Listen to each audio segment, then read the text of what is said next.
तो हम लोग ग्रुप 16 शुरू करते हैं। ग्रुप 16 के एलिमेंट्स को चाल्कोजेंस भी बोला जाता है, जिसमें कि मतलब है कि ब्रास और उसके एसोसिएटेड ब्रास का सल्फर और उसके एसोसिएटेड कंजनर्स विद कॉपर। मतलब chalcogen grey for brass and associated with sulfur and its congeners with copper. Most copper minerals are either as oxides or sulfides or frequently other members of group 16. तो मतलब चाल्कोजेन से इसलिए बोला जाता है कि copper के जो ज़्यादातर मिनरल्स हैं वो या तो ऑक्साइड या तो सल्फाइड या फिर ग्रुप 16 के ही बाकी एलिमेंट्स के साथ कंबाइन होकर मिलते हैं नेचुरल फॉर्म में, इसीलिए चाल्कोजेन भी बोला जाता है। Occurrence oxygen life giving gas है, 46.6% by mass on earth है, the most abundant element on earth. Oxygen 21% by volume in air. Sulfur as sulfates, it is found in baryte BSO4, gypsum CaSO4.2H2O and epsom MgSO4.7H2O। यहाँ पे एक चीज़ notice करने की कि जैसे जैसे हम लोग नीचे जाते हैं ग्रुप में, मतलब magnesium calcium barium, water holding capacity घट जाता है, ये बात याद रखने का, ठीक है। And it is also found as sulfides PbS ZnS Cu FeS2 copper pyrites, वो है ये। H2S हाइड्रोजन सल्फाइड के फॉर्म में मिलता है, जो कि वोल्केनिक गैसेस में मिलता है। Eggs, proteins, garlic, onion, mustard, hair, wool, ये सब में सल्फर होता है। काफ़ी मतलब एग्जांपल्स हैं, आप देख सकते हैं, ऐसा कुछ है नहीं याद करने का। Selenium and tellurium are found as selenides and tellurides in sulphide ores. तो ये बात ध्यान देने का है कि सेलेनियम और टेलुरियम ये दोनों सल्फर के साथ मिलते हैं, सल्फाइड ओर्स के अंदर ही मिलते हैं, सल्फर के साथ मिलते हैं।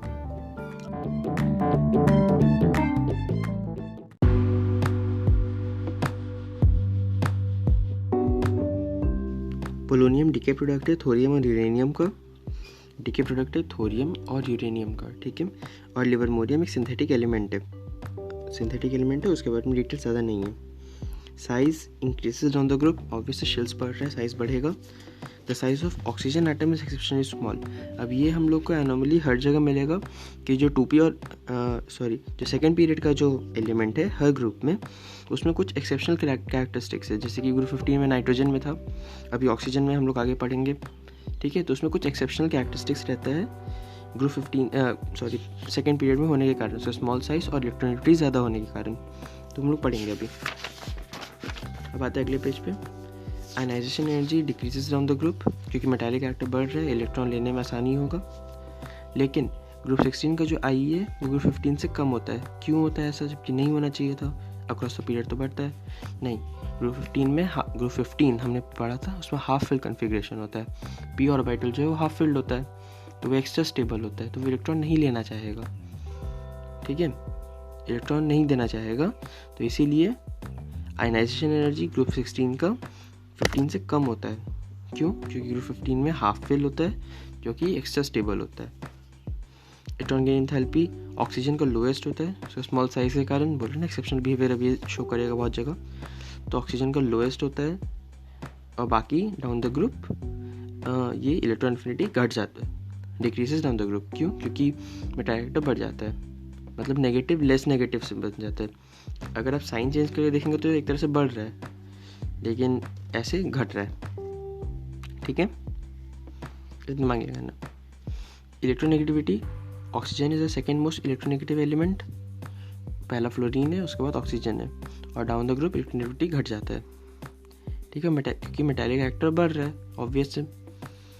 Physical properties oxygen and sulphur are non metals, selenium and tellurium are metalloids, polonium is a metal. तो इसमें भी वही है, ग्रुप 15 की तरह दो नॉन मेटल, दो मेटलॉइड्स और फिर दो metals. Oxygen sulphur non metals, selenium tellurium metalloids और पोलोनियम एक मेटल, ठीक है। इसमें सारे के सारे एलोट्रोपी दिखाते हैं, oxygen sulphur selenium tellurium polonium सब एलोट्रोपी दिखाते हैं। उसमें हम ग्रुप 15 में हमने पढ़ा था कि नाइट्रोजन के अलावा सब दिखाते थे, नाइट्रोजन नहीं दिखाता था, लेकिन ग्रुप 16 में सारे के सारे दिखाते हैं, ठीक है। फिर उसके बाद इसमें melting point and boiling point increases on the group, size बढ़ रहा है मेटालिक, तो उसके बाद मेल्टिंग पॉइंट और बॉइलिंग पॉइंट दोनों बढ़ रहा है डाउन द ग्रुप, ठीक है। Oxygen exist as O2 gas while sulphur exist as acid solid. हाँ, ये बात ध्यान रखने का है कि ऑक्सीजन तो डायटोमिक गैस की तरह एग्जिस्ट करता है O2, लेकिन सल्फर क्राउन सल्फर के फॉर्म में एसिड के फॉर्म में एग्जिस्ट करता है। ऐसा क्यों होता है? ये बात है कि सल्फर का मॉलिक्यूलर वेट ज़्यादा है तो उसके अंदर वन ओवर फोर्सेस ज़्यादा आ जाता है, तो सॉलिड बन जाता है। एसिड मॉलिक्यूल है तो काफ़ी बड़ा है, ठीक है, तो उसके अंदर वन ओवर फोर्स ज़्यादा होता है। हाँ, अब H2 क्यों नहीं बनता? क्योंकि इसमें मतलब लोअर टेम्परेचर पे H2 नहीं बनता है, क्योंकि इसका जो पाई बॉन्ड बनाने की टेंडेंसी है बहुत कम है, क्योंकि इसका ऑर्बिटल्स बहुत बड़ा और डिफ्यूज्ड है, तो सल्फर पाई बॉन्ड नहीं बनाता आसानी से अपने आप के साथ। तो इसीलिए S8 एग्जिस्ट करता है, क्राउन सल्फर का स्ट्रक्चर पता होगा, और क्योंकि वो बहुत ज़्यादा उसका मॉलिक्यूलर मास है तो वैन डेर वाल्स फोर्स बहुत ज़्यादा होगा, इसीलिए वो सॉलिड होता है, जबकि ऑक्सीजन एक गैस होता है। केमिकल प्रॉपर्टीज इसका पढ़ेंगे तो उसमें ऑक्सीडेशन स्टेट्स इसका -2 का स्टेबिलिटी डाउन द ग्रुप घट रहा है। क्यों? क्योंकि metallic character down the group बढ़ रहा है, ठीक है। -2 का स्टेबिलिटी घट रहा है क्योंकि metallic character down the group बढ़ रहा है। +4 का स्टेबिलिटी बढ़ रहा है डाउन द ग्रुप। क्यों? क्योंकि इनर्ट पेयर इफेक्ट जो पिछले में डिस्कस किया था, इनर्ट पेयर इफेक्ट में क्या होता है, जो लास्ट तुम्हारा सबशेल है 6s2 वाला, उसके पहले जो F वाला है वो उसको ठीक से शील्ड नहीं कर पाता, तो उसके कारण जो 6s सबशेल है वो अट्रैक्शन फील करता है न्यूक्लियस से, और जो इसका इलेक्ट्रॉन है वो हटना नहीं चाहता, वो काफ़ी अट्रैक्टेड रहता है न्यूक्लियस से, तो उसके कारण उसका लोअर ऑक्सीडेशन स्टेट ज़्यादा स्टेबल होता है हाइयर वाले से। ये लास्ट के मेटल्स में दिखता है। तो इसमें जैसे कि +4 का स्टेबिलिटी बढ़ रहा है डाउन द ग्रुप, जबकि +6 का स्टेबिलिटी घट रहा है डाउन द ग्रुप, दोनों इनर्ट पेयर इफेक्ट के कारण, ठीक है। Oxygen shows +2 in OF2 and +1 in O2F2। Oxygen का सिर्फ 2 ही कंपाउंड्स हैं जो हम लोग को याद रखना है, जिसमें वो अपना टिपिकल -2 नहीं दिखाता, ठीक है। वो कंपाउंड्स हैं +2 OF2 में। OF2 ऑब्वियसली फ्लोरीन ज़्यादा इलेक्ट्रोनेगेटिव है, तो ऑक्सीजन यहाँ पे प्लस चार्ज कैरी कर रहा है, तो OF2 में +2 और O2F2 में +1, ठीक है, वरना ये -2 ही दिखाएगा ऑक्सीजन अपना। और +4 और +6 वाले जो कंपाउंड्स होते हैं वो मोस्टली कोवेलेंट होते हैं। इतना ज़्यादा ऑक्सीडेशन स्टेट है तो पोलराइजेशन काफ़ी ज़्यादा हो जाता है, तो कंपाउंड्स कोवेलेंट ही बन जाते हैं, ठीक है। एनोमलस बिहेवियर ऑफ ऑक्सीजन, अब वही बात की थी मैंने, एनोमलस बिहेवियर दिखाता है। अब क्या एनोमली है देखते हैं। Due to small size and high electronegativity H bonding is possible in H2O but not in H2S। इसीलिए हम लोग H2O में H बॉन्डिंग होती है, सिर्फ बॉइलिंग पॉइंट मेल्टिंग पॉइंट सबसे ज़्यादा होता है, लेकिन H2S में ये चीज़ पॉसिबल नहीं है। H2S में H बॉन्डिंग नहीं होता। Maximum covalency of oxygen is 4। क्यों? क्योंकि उसमें डी ऑर्बिटल यूज़ करने के लिए नहीं है, डी ऑर्बिटल है ही नहीं 2p में, 2p के बाद डी ऑर्बिटल नहीं आता, तो उसके पास सिर्फ 2s का 1 ऑर्बिटल और 2p का 3 ऑर्बिटल मिला के 4 ऑर्बिटल है कोवेलेंसी अपना कोऑर्डिनेट कंपाउंड बनाने के लिए। लेकिन in practice it rarely exceeds 2। Maximum covalency of O is 4 but rarely exceeds 2, क्योंकि ऑक्सीजन बहुत इलेक्ट्रोनेगेटिव है तो वो ज़्यादा इलेक्ट्रॉन्स डोनेट नहीं करता, ठीक है। एक एग्जांपल यहाँ पे मैंने बनाया हुआ है बेसिक बेरिलियम एसीटेट। ये थोड़ा सा एडवांस्ड है कि मतलब कौन सा ऐसा कंपाउंड है जिसके अंदर वो 4 का कोवेलेंसी दिखाता है। तो ये स्ट्रक्चर देख सकते हैं, इसमें ऑक्सीजन का 4 लोन पेयर बेरिलियम एक बेरिलियम को दिया हुआ है, और हर बेरिलियम दूसरे बेरिलियम से के बीच में एक एसीटेट ग्रुप लगा हुआ है। जिससे अगर P4O10 का स्ट्रक्चर पता हो तो उसी टाइप का स्ट्रक्चर है, थोड़ा सा ये साइक्लिक टाइप का, ठीक है। ऐसे ज़्यादा दिमाग नहीं लगाना है, बस देख लो कि oxygen beryllium beryllium beryllium beryllium, फिर बेरिलियम को एसीटेट से जोड़ो, हर बेरिलियम को आमने सामने टेढ़ा मेढ़ा सब कुछ करके जोड़ दो, ठीक है।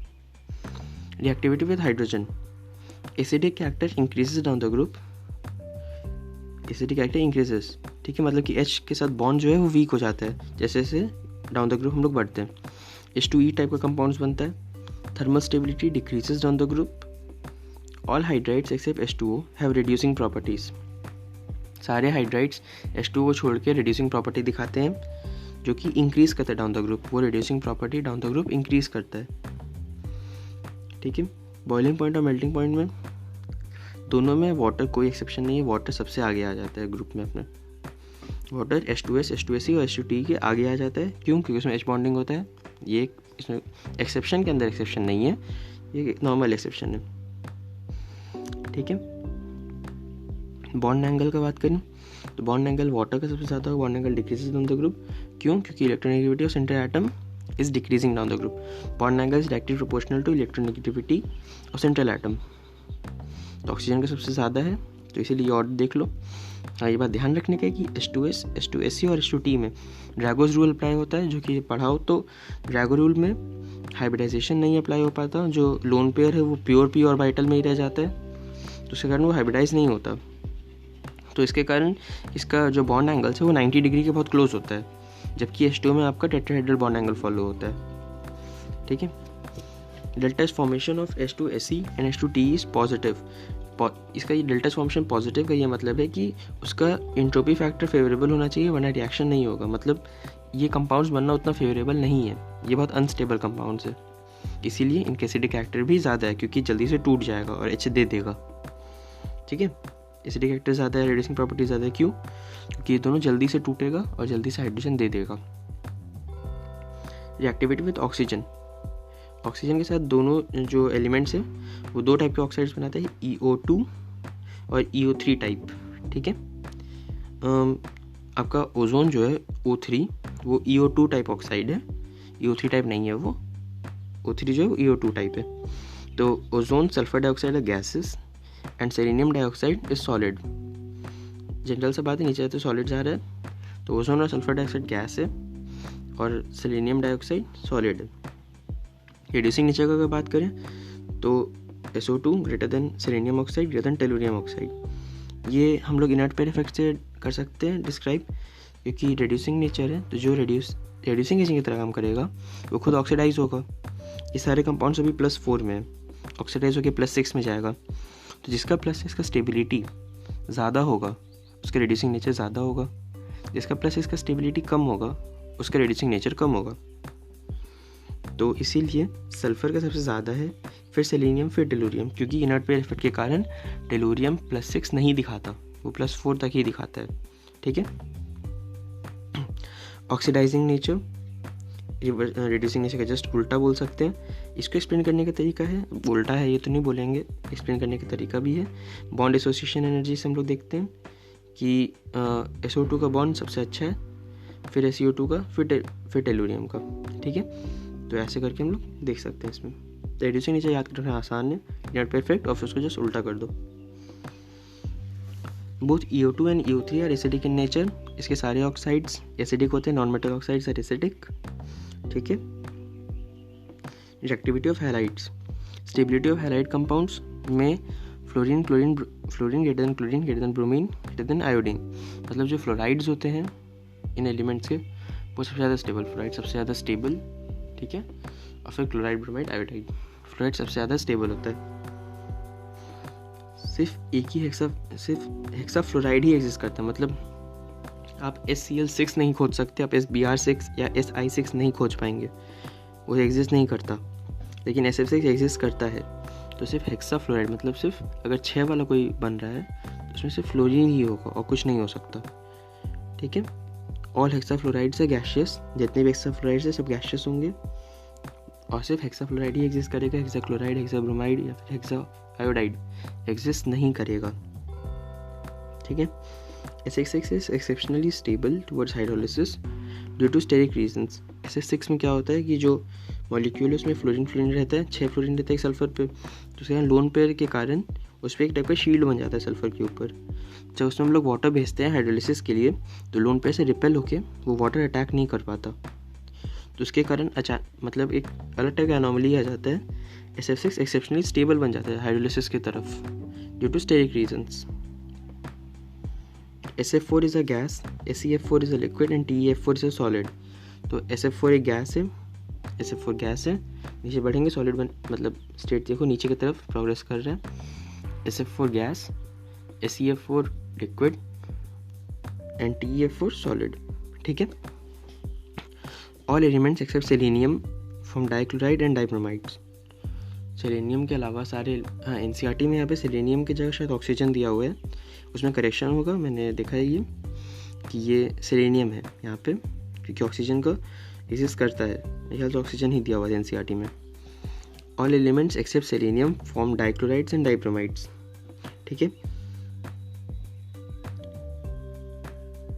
और फिर यहाँ पे मोनोहेलाइड से डाइमेरिक। देखो इन्हें मोनोहेलाइड्स बोलते हैं, जो हमने पहले पिछले ग्रुप 15 का अगर अपने पॉडकास्ट सुना हो तो ग्रुप 15 में एक जगह पे H2Cl2 बना था, ठीक है, H2Cl2 बना था एक जगह पे एक रिएक्शन में, तो उसके बारे में यहाँ पे पढ़ते हैं। मोनोहेलाइड्स है डाइमेरिक, तो मोनोहेलाइड्स है जिसकी H2F2 H2Cl2 सब लग रहा है डाइमर है, SF का डाइमर है, मान लो HCl का डाइमर है, ऐसा लग रहा है।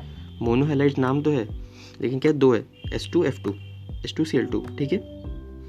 उसका जो स्ट्रक्चर है वो ओपन बुक स्ट्रक्चर है। हाइड्रोजन पर ऑक्साइड का स्ट्रक्चर पता हो तो वो भी ऐसा ही होता है, HOOH। तो वैसे ही इसका भी स्ट्रक्चर है, Cl SeSe एक प्लेन में और एक Cl दूसरे प्लेन में, ठीक है, एक Cl और दो Se एक प्लेन में और दो Se और फिर एक और Cl अलग प्लेन में, okay.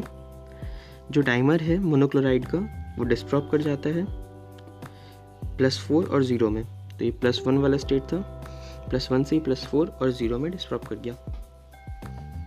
H2Cl2 डिस्टॉर्ब्स into HeCl4 plus selenium, ठीक है। डाइऑक्सीजन पे आते हैं। डाइऑक्सीजन प्रिपेयर करने का तरीका है कि क्लोरेट्स, नाइट्रेट्स या परमैंगनेट, मतलब जो भी स्ट्रॉन्ग ऑक्सीडाइजिंग एजेंट्स है जिनमें ऑक्सीजन ज़्यादा है, को हीट करेंगे तो अपने आप किस तरह डिकम्पोज होंगे, ऑक्सीजन दे देंगे। जैसे कि क्लोरेट्स, नाइट्रेट्स और परमैंगनेट्स को हीट करने से ऑक्सीजन मिलता है। बगल में एग्जांपल है, पोटेशियम क्लोरेट को हीट करेंगे MnO2 के कैटलिस्ट के साथ तो KCl और ऑक्सीजन मिलेगा। नीचे दिया हुआ है कि परमैंगनेट को कैसे करना है, परमैंगनेट को हीट करेंगे तो K2MnO4, manganate, MnO2, manganese oxide and oxygen. तो ये रिएक्शन काफ़ी इंपॉर्टेंट भी है, दोनों रिएक्शंस याद भी रखना है, खासकर परमैंगनेट वाला तो काफ़ी इंपॉर्टेंट है, डी ब्लॉक में दोबारा आएगा और इम्पॉर्टेंट है। प्रिपरेशन में और तरीके हैं कि आप कोई भी ऐसे मेटल ऑक्साइड को हीट कर दो जो मेटल नोबल टाइप से हो, मतलब वो थोड़ा सा अपना स्टेट में, मतलब वो ऑक्सीडाइज नहीं होना चाहता हो, वो अपना नेचुरल स्टेट में रहना ज़्यादा प्रेफर करता हो। जैसे कि एग्जांपल ही ले लेते हैं सिल्वर पता ही कि तुरंत हीट करते ही तुरंत ऑक्सीजन दे देगा और सिल्वर अलग हो जाएगा। मरकरी के साथ भी सेम हालत है, HgO को हीट करेंगे तो Hg और O2 मिल जाएगा। हाँ, अब यहाँ पे ध्यान देने वाला बात है कि Pb3O4 को हीट करते हैं तो PbO मिलता है और ऑक्सीजन मिलता है। इसलिए Pb3O4 दो चीज़ों से बना हुआ है, मिक्स्ड ऑक्साइड है वो 2 टाइम्स PbO प्लस PbO2 से बना हुआ है। नीचे लिखा हुआ है 2 टाइम्स PbO प्लस PbO2 से बना हुआ है। तो PbO तो हमारे पास पहले से है, PbO2 अब ऑक्सीजन के साथ रिएक्ट करता है, वो रेड्यूस हो जाता है, Pb+4 से +2 में आ जाता है, रेड्यूस हो जाता है, P+2 और ऑक्सीजन बन जाता है। तो हम लोग को नेट यही याद रखना है कि Pb3O4 को भी हीट करने से PbO और ऑक्सीजन मिल रहा है और कोई ऑक्साइड नहीं मिलता, ठीक है, PbO और ऑक्सीजन। 2PbO2 को हीट करते हैं तो 2PbO plus O2, same reaction ऊपर वाला है, ठीक है। थर्ड वे इसको प्रिपेयर करने का, हाइड्रोजन पर ऑक्साइड में को मैंगनीज ऑक्साइड या फिर फाइनली डिवाइडेड मेटल्स जो कि कैटलिस्ट से ऐड कर सकता है, उसके प्रेजेंस में वो डिकम्पोज हो जाता है वाटर और ऑक्सीजन में। हाइड्रोजन पर ऑक्साइड तुम्हारा MnO2 और फाइनली डिवाइडेड मेटल्स जैसे के प्रेजेंस में H2O और ऑक्सीजन में डिस्टॉर्ब कर जाता है, ठीक है। On a large scale bye electrolysis of water, बहुत ही लार्ज स्केल पर अगर हम लोग को ऑक्सीजन को मैन्युफैक्चर करना है तो वाटर के इलेक्ट्रोलिसिस करो तो हम लोग को एनोड पे मिलेगा ऑक्सीजन, कैथोड पे मिलेगा हाइड्रोजन, ठीक है। Industrially from air carbon dioxide and water are removed then liquefied and fractionally distilled to give N2NO2 industrial preparation. अब देखो नाइट्रोजन में हमने इंडस्ट्रियल प्रिपरेशन पढ़ा था लिक्विफैक्शन ऑफ एयर से, तो उसमें दो काम एक साथ हो रहा है, उसमें ऑक्सीजन भी बन रहा है, नाइट्रोजन भी बन रहा है। Industrially from air carbon dioxide and H2O removed, they removed, तो हम लोग के पास बचता है मेनली नाइट्रोजन और oxygen. Then liquefied and fractionally distilled to give N2 and O2. O2 is liquefied first and then N2. O2 का boiling point ज़्यादा होता है तो वो जल्दी लिक्विफाई हो जाते हैं और फिर N2 बाद में होता है, ठीक है। अगले पेज पे आते हैं, properties of dioxygen. It is colourless, odourless, पता ही सबको दिन हमारे आसपास ही रहता है, कलरलेस भी है, ओडरलेस भी है, and solubility is just sufficient to support marine और एक्वाटिक लाइफ। ये बहुत इंपॉर्टेंट है कि जो एक्वाटिक एनिमल्स है, जो एक्वाटिक प्लांट्स है, उन्हें जो ऑक्सीजन चाहिए वो इसीलिए मिल पाता है क्योंकि ऑक्सीजन कुछ एक्सटेंट तक सॉल्युबल है वाटर के अंदर, और इतना सॉल्युबल है कि जितना ज़रूरत हो। ठीक है, ऑक्सीजन के 3 स्टेबल आइसोटोप्स हमें पता है, 16O, 17O और 18O। 3 स्टेबल आइसोटोप, एलोट्रोप नहीं, आइसोटोप। क्या क्या है? 16, 17, 18। ये लगभग सारे मेटल्स के साथ रिएक्ट कर जाता है, सारे एलिमेंट्स के साथ रिएक्ट कर जाता है in fact, except some noble elements like gold and platinum. बाकी उसके अलावा ये सबके साथ ऑलमोस्ट रिएक्ट कर जाता है। एंड सम नोबल गैसेस के साथ भी ये नहीं रिएक्ट करता, ठीक है, लेकिन कभी कभी जेनॉन और इनके साथ कर भी जाता है, वो हम आगे नोबल गैसेस वाले फैमिली में पढ़ लेंगे। ठीक है, इसका reaction most of the times exothermic होता है कि कंबशन हो रहा है एक तरह से बोल सकते हैं, तो एक्सोथर्मिक ही होना चाहिए। लेकिन कुछ रिएक्शंस में एक स्टार्टिंग में एक हीट आपको देना पड़ता है ताकि जो बॉन्ड है वो डबल बॉन्ड हो, वो काफ़ी स्ट्रॉन्ग होता है, उसको तोड़ने के लिए आपको हीट देना पड़ता है, लेकिन नेट रिजल्ट आपका एक्सोथर्मिक ही होता है। ठीक है, इसको ऑक्साइड्स बनाने और इंडस्ट्रियल प्रोसेस में यूज़ किया जाता है, जैसे कि यहाँ पे 2SO2, ये कैटालिटिक ऑक्सीडेशन के 2 एग्जांपल्स हैं। सल्फर डाइऑक्साइड में अगर ऑक्सीजन B2O5 कैटलिस्ट के फॉर्म के प्रेजेंस में डालेंगे, SO3 मिल जाता है। ये कॉन्टैक्ट प्रोसेस में यूज होता है, सल्फ्यूरिक एसिड बनाने के प्रोसेस में, वो भी अभी पढ़ेंगे। और अगला है HCl में अगर ऑक्सीजन डालेंगे CuCl2 कैटलिस्ट के प्रेजेंस में, तो क्लोरीन और वाटर बन जाता है। क्लोरीन, ये भी हम लोग क्लोरीन के मैन्युफैक्चर में पढ़ेंगे दोबारा से, इसको डीकन प्रोसेस बोलते हैं। क्या बोलते हैं इसको? Deacon process. इसमें याद रखने की बात है कैटलिस्ट। कैटलिस्ट क्या है? CuCl2। ऑक्सीजन का यूज़, अब क्या ही बोलो ऑक्सीजन का यूज़ के बारे में, नॉर्मल रेस्पिरेशन एंड कंबशन चाहिए ही। ऑक्सीएसिटिलीन वेल्डिंग में काम आ सकता है। O2 cylinders in hospital, mountaineering and high altitude flying काम आता है। Manufacture of steel. Hydrogens in liquid O2 provides tremendous thrust in rockets, वो रॉकेट है जो डायग्राम बना हुआ है। तो hydrogen in liquid O2 are used as rocket fuel basically. Rocket fuel क्या है कोई पूछे तो? Hydrogen in liquid O2। ठीक है, हम लोग ऑक्साइड्स के बारे में पढ़ते हैं। Simple oxides, zinc, beryllium, aluminium, gallium, tin और lead. All oxides are amphoteric. हमने सबसे पहले पढ़ा था, ऐसे सभी जनाबे अली गए टीना लेने। ऐसे सभी ग्रुप 15 में पढ़ा था कि एम्फोटेरिक ऑक्साइड के जो एलिमेंट्स है उसका लिस्ट क्या है? ऐसे सभी जनाबे अली गए टीना लेने।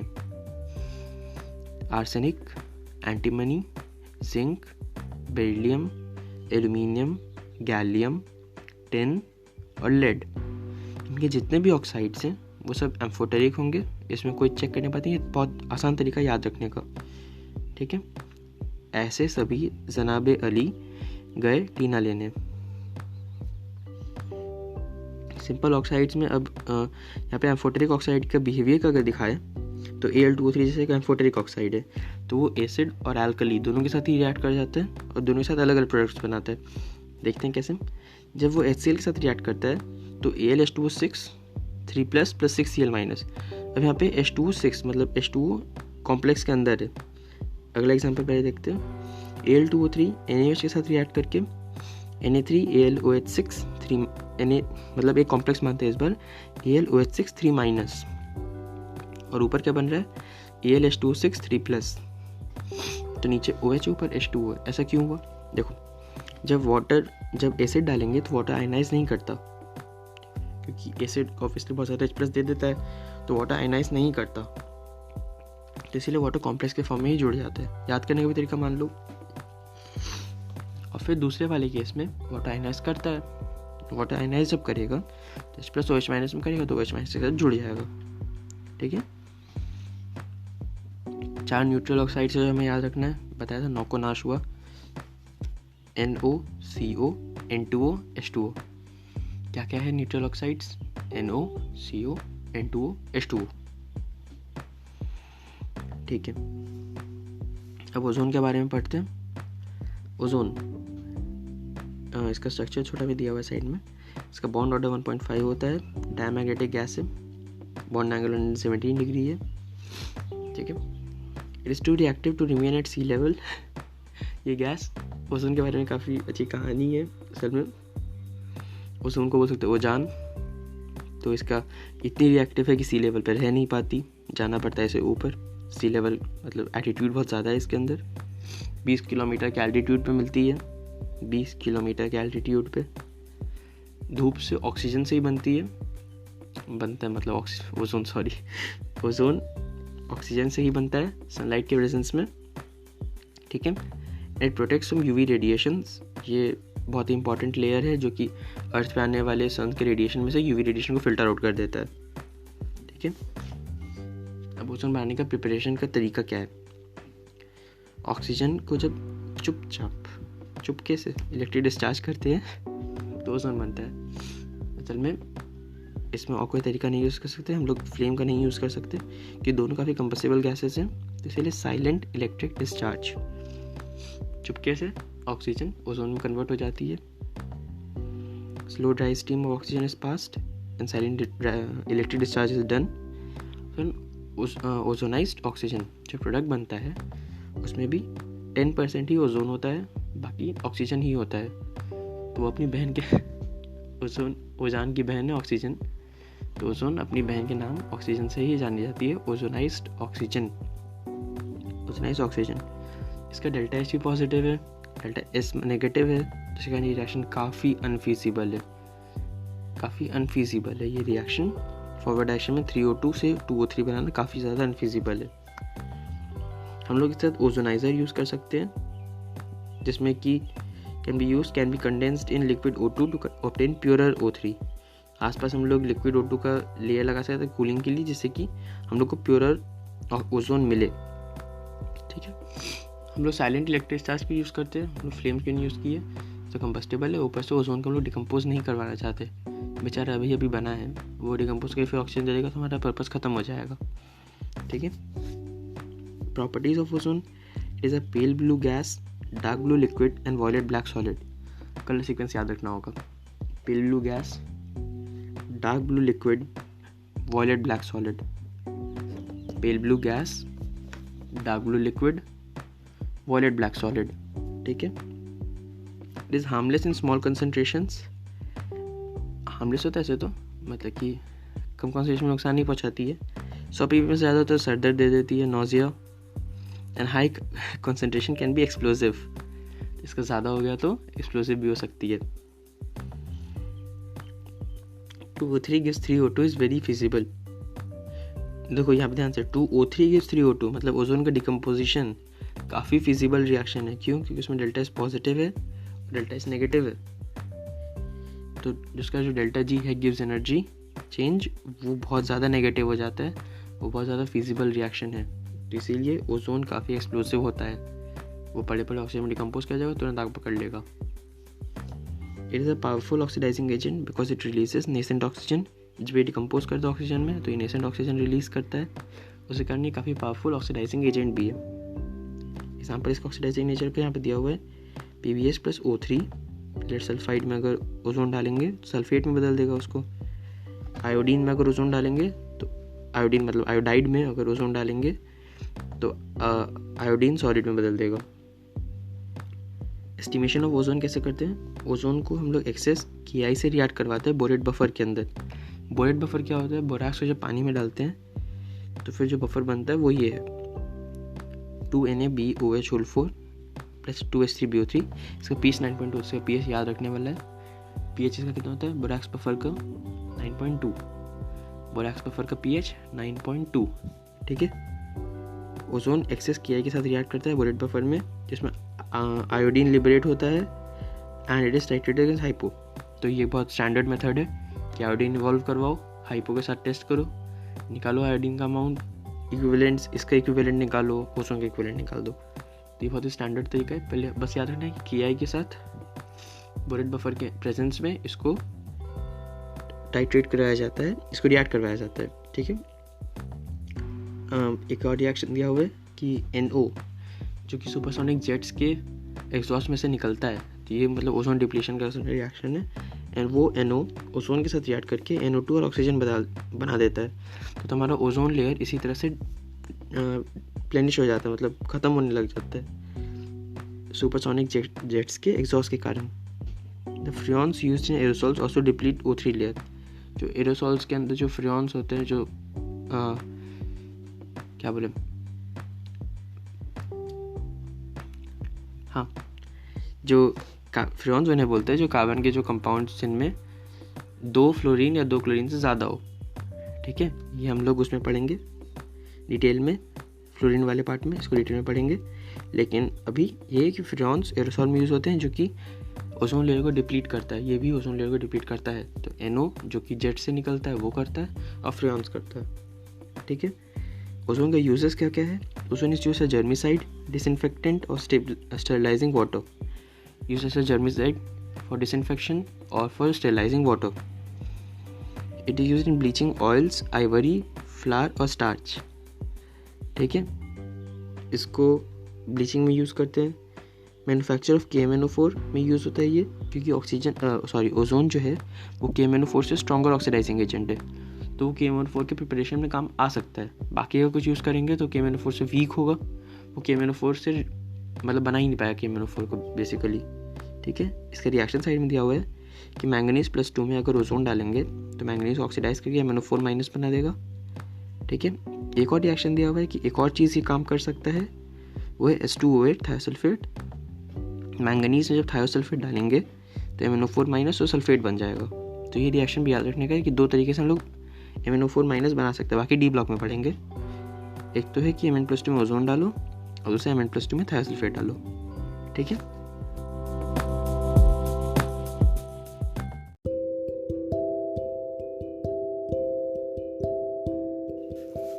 तो अब हम लोग कंटिन्यू करेंगे सल्फर के एलोट्रोप्स के साथ। तो सल्फर के 2 एलोट्रोप्स हमें पढ़ने हैं, अल्फा रोम्बिक और बीटा मोनोक्लिनिक।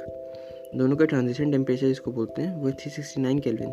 369 केल्विन ये याद रखने का है, ये टेम्परेचर। इस पे अल्फा रोम्बिक से बीटा मोनोक्लिनिक बन जाता है, बीटा मोनोक्लिनिक से अल्फा रोम्बिक बन जाता है। ये ट्रांजिशन टेम्परेचर इसको बोलते हैं। अल्फा रोम्बिक येलो कलर का होता है, बीटा मोनोक्लिनिक कलरलेस होता है। तो alpha rhombic yellow, beta monoclinic colourless. Specific gravity यानी डेंसिटी रोम्बिक का ज़्यादा होता है, मोनोक्लिनिक का कम होता है।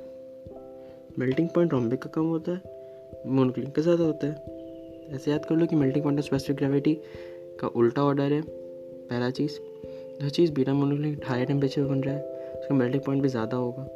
तो मेल्टिंग पॉइंट मोनोक्लिनिक का ज़्यादा और रोम्बिक का कम, और स्पेसिफिक ग्रेविटी मोनोक्लिनिक का कम, रोम्बिक का ज़्यादा। ठीक है, दोनों ही एसिड में क्राउन सल्फर के फॉर्म में मिलता है, एसिड फॉर्म है दोनों। Both are soluble in carbon disulphide, क्योंकि दोनों ही मॉलिक्यूलर सॉलिड है, और कार्बन डाइसल्फाइड में हर मॉलिक्यूलर सॉलिड डिसॉल्व हो जाता है, जबकि पोलर सॉल्वेंट जैसे कि वाटर में नहीं होता है। ठीक है, roll sulphur alpha rhombic prepare करने का तरीका दिया हुआ है। रोल सल्फर को जब कार्बन डाइसल्फाइड में मिला के इवेपोरेट करवा देते हैं तो अल्फा रोम्बिक सल्फर बनता है। बस जानने का बात है। To convert rhombic to monoclinic, rhombic is first melted and cool till crust is formed on the surface. Rhombic को पहले पिघलाएंगे, फिर जब ठंडा करेंगे तो उसके सरफेस पे क्रस्ट टाइप का बन जाएगा। ठीक है, उसके बाद जो नीचे का जो लिक्विड है वो लिक्विड हटा लिया जाएगा, वो क्रस्ट को ले लिया जाएगा, 2 होल बना के लिक्विड को निकाल दिया जाता है। जो नीडल शेप क्रस्ट जो बनता है, जो बचता है, वही तुम्हारा बीटा सल्फर है। वो क्या है? Beta sulphur. ठीक है, तो इस तरह से हम रोम्बिक को मोनोक्लिनिक में बदल सकते हैं। S8 ring is puckered and crown shape. S8 ring का सबको पता ही होगा क्या स्ट्रक्चर है, नहीं है तो एनसीईआरटी खोल के देख लो, बहुत इंपॉर्टेंट स्ट्रक्चर है, पता होना चाहिए।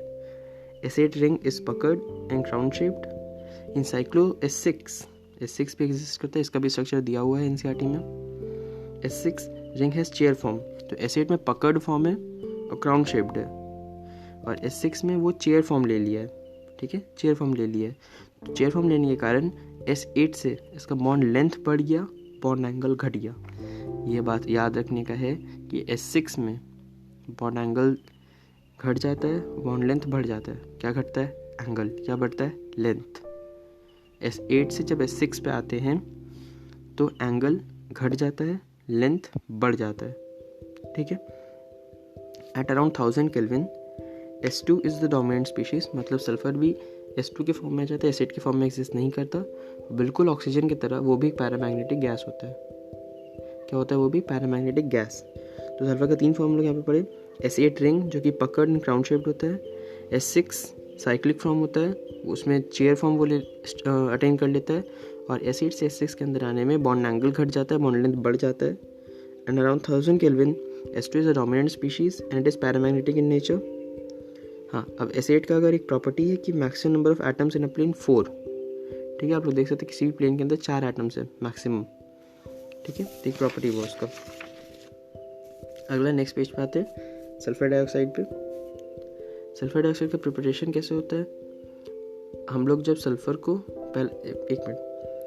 पहला तरीका तो बहुत कॉमन सा है कि सल्फर को जला दो तो SO2 बन जाएगा, लेकिन उसमें 6 to 8% SO3 भी बनता है साथ में बाई प्रोडक्ट के फॉर्म में।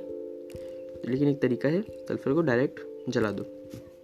दूसरा तरीका है कि सल्फाइट में अगर H+ डालते हैं, सल्फाइट एक डाइल्यूट एसिड ग्रुप का आयन है, उसके अंदर अगर हम लोग एसिड डालते हैं तो SO2 गैस इवॉल्व होता है। Sulphite plus dilute HSO4 gives H2O plus SO2। ठीक है, इंडस्ट्रियल प्रिपरेशन कैसे हो सकता है सल्फर डाइऑक्साइड का? FeS2 में अगर O2 डालेंगे, FeS2 का रोस्टिंग करवाएंगे अगर, तो रोस्टिंग और सल्फाइड ओर से हम लोग को मिल जाता है SO2 बहुत अबंडेंसी में मिल जाता है। एक तरह से हम लोग का मेटलर्जी का काम भी हो जाता है। हम लोग को आयरन ऑक्साइड मिल गया जो चाहिए था हम लोग को आगे का प्रोसेस के लिए, और हम लोग को बाई प्रोडक्ट के फॉर्म में सल्फर डाइऑक्साइड मिल गया। The gas is liquefied under pressure and is stored in steel cylinders. Steel cylinders में स्टोर होता है, ध्यान रख सकते हैं। ठीक है, लिक्विफाई करके स्टील सिलेंडर्स में रखते हैं। प्रॉपर्टीज इसका, ये कलरलेस होता है लेकिन इसका स्मेल पंजेंट स्मेल होता है इसका। Highly soluble in water. ठीक है, it liquefies as 2 atm at room temperature. Liquefy होने भी इसका मेहनत का काम नहीं है, बस प्रेशर थोड़ा सा बढ़ाना होगा। NaOH और SO2 जब रिएक्ट करता है तो Na2SO3 बनता है प्लस H2O बनता है। Na2SO3 में जब एक्सेस SO2 पास कर देंगे तो NaHSO3 बन जाएगा। तो ये बात ध्यान रखने का है कि यहाँ पे दिख रहा है कि Na2SO3 पहले बन रहा है और फिर NaHSO3 बन रहा है। कई बार लगता है कि पहले एक H हटेगा फिर तो NaHSO3 बनेगा, फिर एक और H हटेगा तो Na2SO3 बनेगा, लेकिन ऐसा नहीं है। NaOH में जब डायरेक्ट SO2 पास कर रहे हो तो पहले Na2SO3 बनेगा, वो Na2SO3 एक्सेस SO2 के प्रेजेंस में तुम्हारा NaHSO3 बन जाएगा। ठीक है, और रिएक्शन SO2 का, SO2 क्लोरीन के साथ रिएक्ट करके चारकोल के प्रेजेंस में, SO2 जब क्लोरीन के साथ रिएक्ट करता है चारकोल के प्रेजेंस में, इंपॉर्टेंट है, चारकोल इंपॉर्टेंट है, चारकोल के प्रेजेंस में, तो सल्फ्यूराइल क्लोराइड SO2Cl2 बनता है, सल्फ्यूराइल क्लोराइड। और कैटालिटिक ऑक्सीजन जो पहले पढ़ा था, SO2 plus oxygen in vanadium pentoxide V2O5 gives SO3। ठीक है, when moist SO2 acts as reducing agent, मतलब पानी के साथ SO2 एक रिड्यूसिंग एजेंट के फॉर्म में ऐड करता है। सल्फर उसमें +4 में रिड्यूसिंग एजेंट ऐड करेगा, खुद ऑक्सीडाइज होगा, खुद ऑक्सीडाइज होकर +6 में जाएगा, सल्फेट बनाएगा। एग्जाम्पल दिया हुआ है, आयरन +3 को, फेरिक आयन को SO2 रिड्यूस कर देता है फेरस में और खुद ऑक्सीडाइज हो जाता है सल्फेट में। और पर मैग्नेट MnO4- को SO2 रिएक्ट करके Mn+2 बन जाता है और खुद बन जाता है सल्फेट। ठीक है, ये एक टेस्ट भी है SO2 का। टेस्ट क्या होता है SO2 का पता है? पहले तो लाइम वाटर टेस्ट होता है, लेकिन लाइम वाटर कार्बन डाइऑक्साइड भी देता है। तो कंफर्म करने के लिए हम लोग इसको किसी ऑक्सीडाइजिंग एजेंट के साथ रिएक्ट करवाते हैं। अगर उसमें रिएक्शन हो जाता है तो वो SO2 है, CO2 नहीं है। ठीक है, इसके यूजेस क्या है? Is use in refining petroleum and sugar, use in bleaching wool and silk, it is use as an anti chlorine, extra chlorine हटाने के लिए anti chlor, disinfectant and preservative, it is use in a preparation of H2SO4, sodium bisulphite, calcium bisulphite etcetera. Liquid SO2 is used to dissolve a lot of chemicals, ये एक नया point है। Liquid SO2 is used to dissolve a lot of chemicals, तो काफ़ी solvent की तरह भी काम करता है ये। ऑक्सो एसिड्स ऑफ सल्फर क्या क्या है, ये हमें इसका स्ट्रक्चर्स इंपॉर्टेंट है, स्ट्रक्चर आपको बनाना कंफर्टेबली आना चाहिए, बहुत इंपॉर्टेंट है। प्रैक्टिस करो NCERT से और समझ जाओगे तो दिमाग में बन जाएगा। तो पहला sulphurous acid H2SO3, sulphurous acid H2SO3, तो एक डबल बॉन्ड O और 2 OH। ठीक है, sulphuric acid S double bond O OH। ठीक, sulphuric acid S double bond O OH। बहुत कॉमन स्ट्रक्चर पता होना भी चाहिए। परऑक्सो डाइसल्फ्यूरिक एसिड, इसमें ऐसा लगता है मानो 2 सल्फ्यूरिक एसिड को जोड़ दिया और बीच में परऑक्सी लिंकेज लगा दिया हो। 2 सल्फ्यूरिक एसिड की यूनिट्स को जोड़ के बीच में परऑक्सी लिंकेज लगा दिया हो तो परऑक्सो डाइसल्फ्यूरिक एसिड बन जाता है, हम जिसको मार्शल एसिड भी बोलते हैं। क्या बोलते हैं? Marshall acid. ठीक है, उसके बाद ओलियम आता है H2S2O7। इसमें भी ऐसा ही लग रहा है कि मान लो 2 सल्फ्यूरिक एसिड को जोड़ के बीच में एक ऑक्सीजन लगा दिया हो, पायरो सल्फ्यूरिक एसिड। और पिछले ग्रुप 15 में मैंने बताया था कि पायरो कैसे बनाते हैं। पायरो बनाने का तरीका है किसी भी एसिड को 2 से मल्टीप्लाई करो, उसमें से एक वाटर हटा दो। तो H2SO4 को 2 से मल्टीप्लाई किया, क्या मिला? H4S2O8। उसके अंदर से एक वाटर हटा दो, H2O हटा दो, तो क्या बचा? H2S2O7। ठीक है, H2S2O7। एक और चीज़ एग्जिस्ट करते हैं H2SXO6 की फॉर्म के जितने भी एसिड्स होंगे H2SXO6 फॉर्म में, उसमें X का वैल्यू 2 से 5 तक होता है, उससे ज़्यादा नहीं जाता है। ये नहीं कि 2 के बाद जितने लगाते जाओ, ऐसा कुछ नहीं है। 2 से लेके 5 तक ही वो X का वैल्यू जा सकता है। ठीक है, सल्फ्यूरिक एसिड काफ़ी इंपॉर्टेंट केमिकल है, किंग ऑफ केमिकल्स के नाम से जाना जाता है। तो इसका प्रॉपर्टीज़ और मैन्युफैक्चरिंग हम लोग देखते हैं। इसको मैन्युफैक्चर करने का प्रोसेस है बहुत ही कॉमन, बहुत ही पॉपुलर प्रोसेस है, कॉन्टैक्ट प्रोसेस। तो इसमें क्या करते हैं, पहले सल्फर डाइऑक्साइड का कैटालिटिक ऑक्सीडेशन करवाते हैं, जिससे हम लोग को SO3 मिलता है। अब ये बात है कि सल्फर डाइऑक्साइड कहाँ से मिला, तो ऊपर हम लोग पढ़ा था कि रोस्टिंग एक अच्छा तरीका है, roasting of sulphide ores is a good way to get SO2। तो वही SO2 यहाँ पे ऑक्सीजन के साथ ऐड करके B25 कैटलिस्ट के प्रेजेंस में SO3 बनाता है। इसका डेल्टा एच नेगेटिव इस रिएक्शन का, रिएक्शन अच्छा से हो रहा है। This is an exothermic reaction, reversible. तो इसीलिए अगर क्योंकि एक्सोथर्मिक है तो इसीलिए लो टेम्परेचर पे फॉरवर्ड की तरफ ज़्यादा फेवरेबल होगा। ली चैटलियस प्रिंसिपल लगाओ। एक्सोथर्मिक है तो लो टेम्परेचर पे आगे की तरफ फेवरेबल होगा। और प्रेशर ज़्यादा फेवरेबल है, क्योंकि प्रेशर ज़्यादा तो उस तरफ रिएक्शन बढ़ता है जिधर मोल्स कम होता है, तो मोल्स फॉरवर्ड साइड में कम है। तो इसीलिए low temperature and high pressure favourable. इसका रिएक्शन है अपने पास, इसका रीज़न है अपने पास, यानी कि याद करना है। लो टेम्परेचर क्यों फेवरेबल है? क्योंकि एक्सोथर्मिक रिएक्शन है, टेम्परेचर बढ़ाएंगे तो रिएक्शन बैकवर्ड चल जाएगा। एंड हाई प्रेशर क्यों? जिधर प्रेशर बढ़ता है, जब प्रेशर बढ़ता है तो रिएक्शन उस तरफ टेंड करता है जिस तरफ मोल्स कम हो। तो मोल्स अभी फॉरवर्ड साइड में, प्रोडक्ट साइड में कम है, तो प्रेशर हाई कर देते हैं।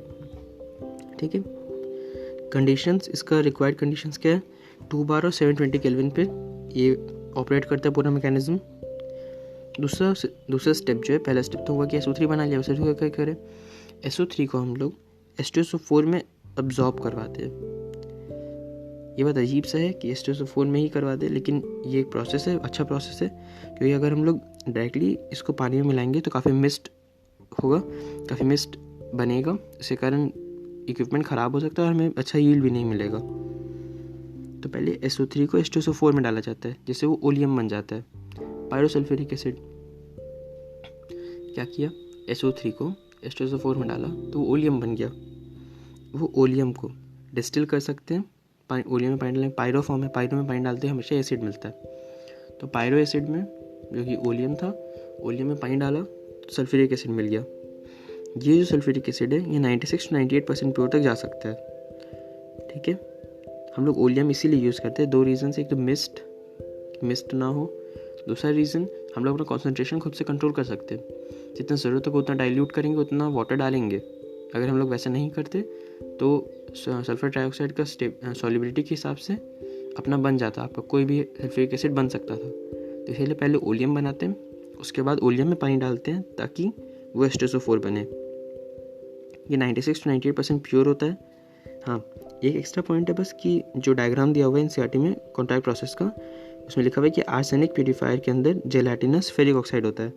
बस एक पॉइंट दिखा तो मैंने लिख लिया था, आर्सेनिक प्यूरीफायर के अंदर जेलाटिनस फेरिक ऑक्साइड होता है, जेलाटिनस फेरिक ऑक्साइड। ठीक है, properties, colourless, dense, oily liquid, covalent solid है तो कलरलेस है, डेंस है, ऑयली लिक्विड है, dissolves in water with evolution of large amount of heat, large delta, large heat। ठीक है, जानते ही एसिड को पानी डालेंगे तो एक्सोथर्मिक रिएक्शन होगा।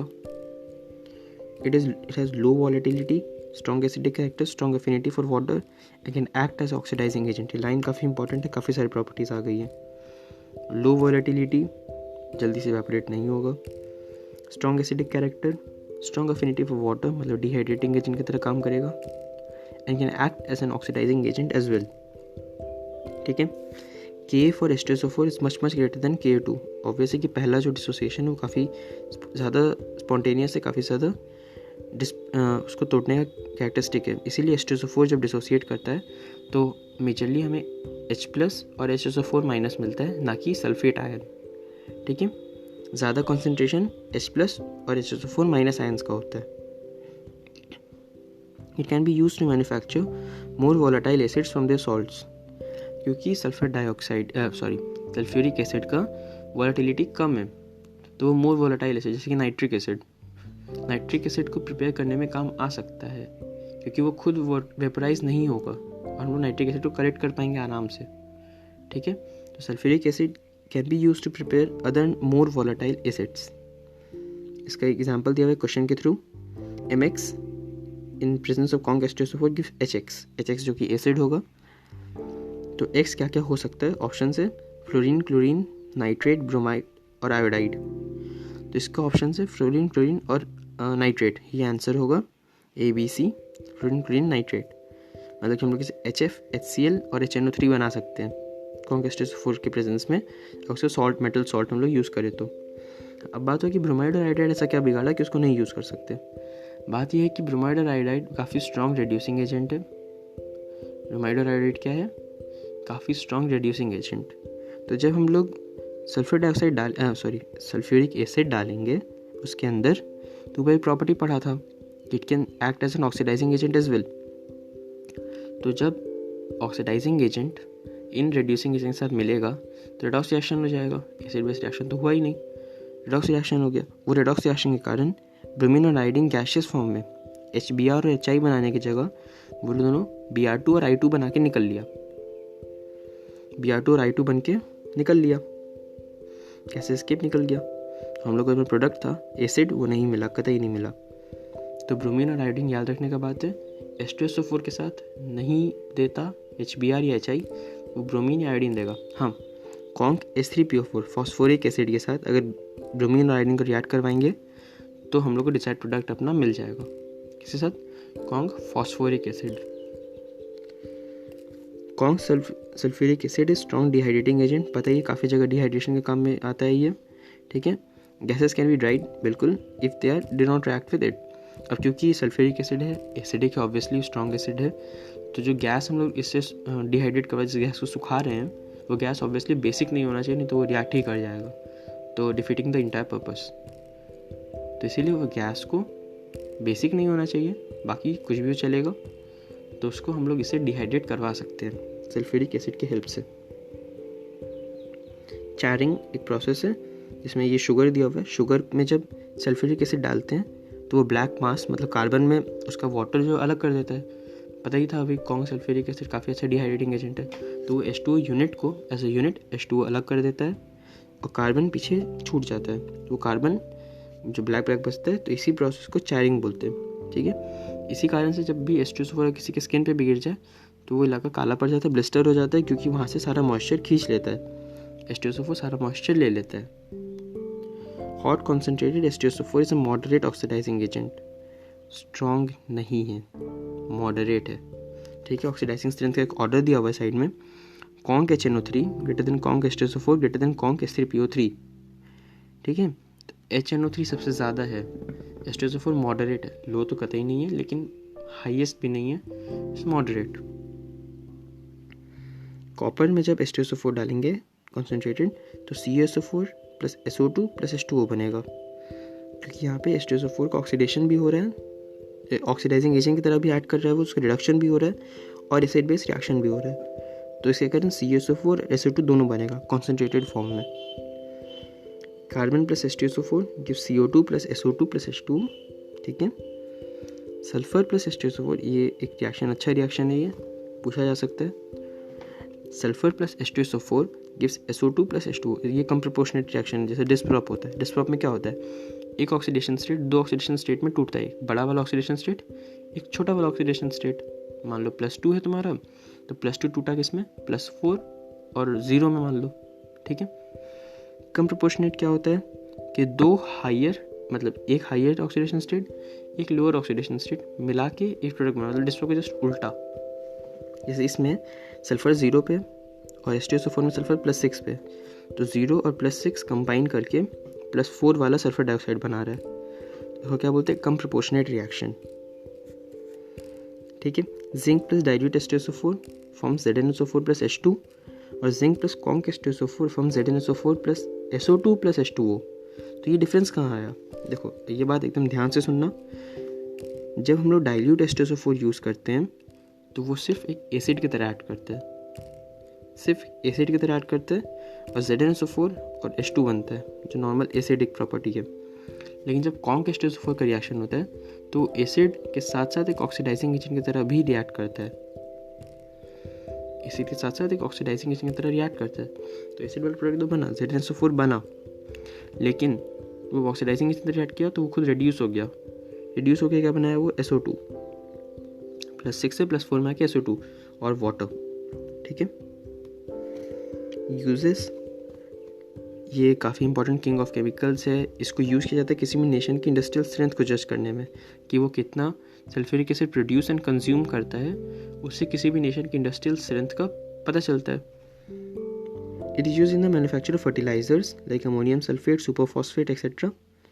It is used in refining of petroleum, manufacture of pigments, paints, dye stuff, etc. Detergent में use होता है, मेटलर्जी में यूज़ होता है, काफ़ी यूज़ होता है इसका। Use in storage battery, electrochemistry पढ़ा होगा वो storage battery, lead sulphuric acid storage battery. And use in manufacture of nitrocellulose products. Nitrocellulose products के मैन्युफैक्चर में भी काम आता है। इसके साथ ही हमारा ग्रुप 16 ख़त्म होता है। I hope you like the podcast. आपको सब कुछ समझ में आया हो। कुछ भी अगर नहीं समझ में आया तो feel free to ask me either on Anchor or by contacting me on Quora or Spotify. Okay, I will be making further podcast of group 17 as soon as possible, and do share your feedback and your suggestions. They are really helping me. And enjoy chemistry. Have a good day. Thank you.